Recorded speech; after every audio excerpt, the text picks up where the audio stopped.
पश्चिम बंगाल में अगले साल विधानसभा चुनाव होने वाले हैं।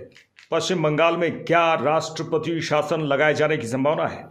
पश्चिम बंगाल में बिगड़ती कानून व्यवस्था के कारण विपक्ष राष्ट्रपति शासन की मांग कर रहा है। राष्ट्रपति शासन लागू करने की अधिसूचना गृह मंत्रालय द्वारा जारी की जाती है। संविधान के भाग 12 में अनुच्छेद 352 से 360 तक आपातकालीन प्रावधान उल्लेखित हैं।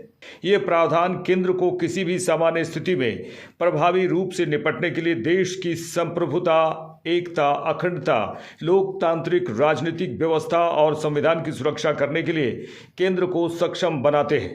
आर्टिकल 355 प्रत्येक राज्य को बाहरी आक्रमण और आंतरिक अशांति से बचाने और सुनिश्चित करने के लिए केंद्र को विवश करता है कि प्रत्येक राज्य की सरकार संविधान के प्रावधानों के अनुसार चल रही है। इस कृतियों के अनुपालन के लिए केंद्र अनुच्छेद 356 के अंतर्गत राज्य में संविधान तंत्र के असफल हो जाने पर राज्य सरकार को अपने नियंत्रण में ले सकता है। इसे राष्ट्रपति शासन के रूप में जाना जाता है या राज्य आपात या संवैधानिक आपातकाल भी कहा जाता है। पश्चिम बंगाल के राज्यपाल CV आनंद बोस मुर्शिदाबाद हिंसा के पीड़ितों से मिलने लुधियाना पहुंचे। वहीं बता दें कि राज्यपाल ने मालदा पहुंचकर लोगों के दर्द को भी समझा और कहा कि इस घटना को केंद्र और राज्य सरकार के समक्ष रखूंगा। They said it was there earlier. Then they had some protection. Now they will have a sense of security, and certainly some other, demands or whatever suggestions given by them. All this will be considered. I will take it up with the government of India and the state government for appropriate action. I will follow it up. I have also asked them, feel free to talk to me directly. The direct phone number has also been given. We will be in touch with them. Certainly, very effective, proactive steps will be taken. See, what they need is, they said, we want justice. They will get justice. We want peace. They will have peace. Certainly, we will do everything that is possible to give them a sense of security.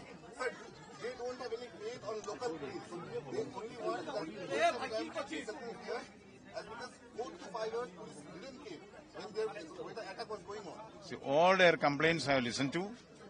I will analyze it. We have all our sympathetic understanding of what they want. We will do all our best to see that they get justice.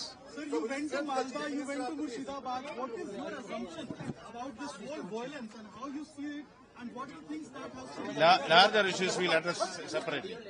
Murshidabad हिंसा के पीड़ितों से मिलने के बाद राष्ट्रीय महिला आयोग की अध्यक्ष विजया राहटकर ने कहा, मैंने पीड़ितों खासकर महिलाओं और बच्चों से मुलाकात की।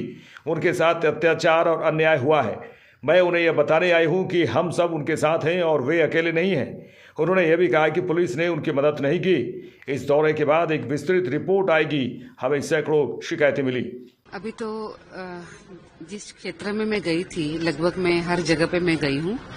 मैं वहाँ की जो पीड़ित लोग हैं, विशेष रूप से महिला और बच्चे, उनको मैं मिली हूँ और ध्यान में आ रहा है कि उनके साथ बहुत अन्याय हुआ है, उनके साथ अत्याचार भी हुआ है और उनको जो पीड़ा है, ये पीड़ा की कोई लिमिट नहीं है। इतना उनको पीड़ा हो रही है, बहुत तकलीफ उन्होंने झेली है।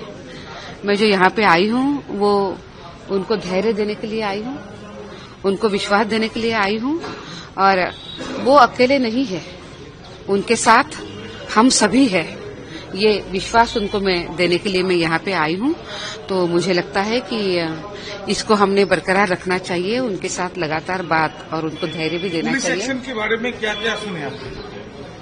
आज उन्होंने बहुत कुछ कहा है कि पुलिस ने उनकी मदद नहीं करी है, पर ऐसी अनेक चीजें वो बता रही है। मुझे लगता है कि हमने उनको बात करने के लिए समय देना चाहिए और थोड़ा सा उनको खुद को भी संवरने के लिए हमने समय देना चाहिए, पर हम लगातार हम उनके साथ रहेंगे। इन लोगों को ऐसा कहा जा रहा है, मतलब धमकी दिया जा रहा है कि जब तक BSF है तब तक आपका जान बचा हुआ है। BSF कितना दिन रहेगा? अगर वो एक बार चला जाएगा तो हम दोबारा आपको देख लेंगे। तो इस तरह का जो बदलाव, मैं इतना ही कहूंगी कि हमारी देश की ये बेटियां है, हमारे देश की ये महिला है और इस देश में सिर्फ हमेशा महिलाओं का सम्मान और सम्मान ही हुआ है। यहाँ पे ऐसा कोई धमकियां देखे हुए काम नहीं चलेगा। ये महिलाएं अपने अपने घरों में बहुत अच्छे तरीके से सम्मान के साथ रहेगी। मैडम, आप एक्शन लेंगे? हमारे पास जो अधिकार है और जो हमने देखा है उसका एक विस्तृत रिपोर्ट अब इस विजिट के बाद बन जाएगा और उसके बाद फिर ये रिपोर्ट हम एक बार तैयार करके बात करेंगे। पश्चिम बंगाल की मुख्यमंत्री ममता बनर्जी, आपके पास कितना कंप्लेन, मतलब वहाँ पे आपने बात किया, अभी तक कितना कंप्लेन आपको मिला प्राइमरीली? अभी एग्जैक्ट संख्या मैं नहीं बता पाऊंगी, पर मैं वहाँ पे लगभग हर घर के पास मैं जाकर आई हूँ और सैकड़ों से भी ज्यादा कंप्लेंट्स वहाँ पे मुझे दिख रही है। इतना ही नहीं तो मैंने अभी भी अनेक महिलाओं को मैं मिली हूँ, बच्चों को भी मिली हूँ, तो ये संख्या तो बढ़ती जा रही है, लोग मिलने के भी लिए भी आ रहे हैं। मैम, एक सवाल आपके लिए। पश्चिम बंगाल की मुख्यमंत्री ममता बनर्जी ने कहा था कि जितना वीडियो फैल रहा है सब फेक, और जो ट्वीट भाजपा नेता सुकांत मजुमदार, चाहे दिलीप घोष हो, शुभेंदु अधिकारी हो, जितना भी ट्वीट वीडियो किया है उन्होंने सीधा तौर पर कह दिया कि सब झूठ है, सब फेक है। लेकिन आज आपने आंखों देखा हाथ उसका मुआयना किया, तो उसके बाद क्या लगता है कि सच में वो जो वीडियो, भयंकर सा वीडियो, वो फेक था? देखिए, मैं इस विषय पे कोई पॉलिटिकल कमेंट नहीं करना चाहती हूँ, पर मैं इतना बात जरूर कहूंगी कि मेरी कमिटमेंट इन सभी महिलाओं के पक्ष में है, इनके सम्मान के लिए है और इनकी सुरक्षा के लिए है। हम वो करते रहेंगे। जल्द आप लोग एक्शन लेंगे मैडम? अब अभी और भी हम उनको मिल रहे हैं, बात कर रहे हैं। एक बार इस सभी हमें डिटेल्स बनाना पड़ेगा और उसके बाद फिर हमारी रिपोर्ट बन जाएगी। मैम, एक फैमिली साहब मिले जिनका पति और उनका बेटा को साथ में मार दिया गया, मर्डर कर दिया गया, उनसे आपका बातचीत हुआ? उनका जस्टिस के लिए आप लोग कितना दूर आगे जाएंगे? आगे कोई कार्रवाई? देखिए, उनके ऊपर जो गुजरी है, ये इतनी तकलीफ झेलना ही बहुत ही तकलीफ वाली और बड़ी बात है। उस माँ का दर्द, उस पत्नी का दर्द मैं बयान नहीं कर सकती, पर एक बात जरूर है कि उनको न्याय मिलने के लिए हम आखिर समय तक हम उनके साथ रहेंगे, हम लड़ते रहेंगे। मुर्शिदाबाद में हिंसा प्रभावित क्षेत्रों में राष्ट्रीय महिला आयोग के दौरे पर बीजेपी नेता अग्निमित्र पॉल ने कहा कि उन्हें दौरा करना चाहिए। मुर्शिदाबाद में जो हुआ वह आंखें खोलने वाला है। पूरा देश देख रहा है क्या हो रहा है। जिहादी सनातनी लोगों के घर, दुकानें और मंदिर जला रहे हैं। क्या यह सीरिया, अफगानिस्तान या पाकिस्तान है? हमें एनआईए जांच की जरूरत है। लोगों को पता होना चाहिए कि वास्तव में क्या हुआ था और ममता बनर्जी की क्या भूमिका थी।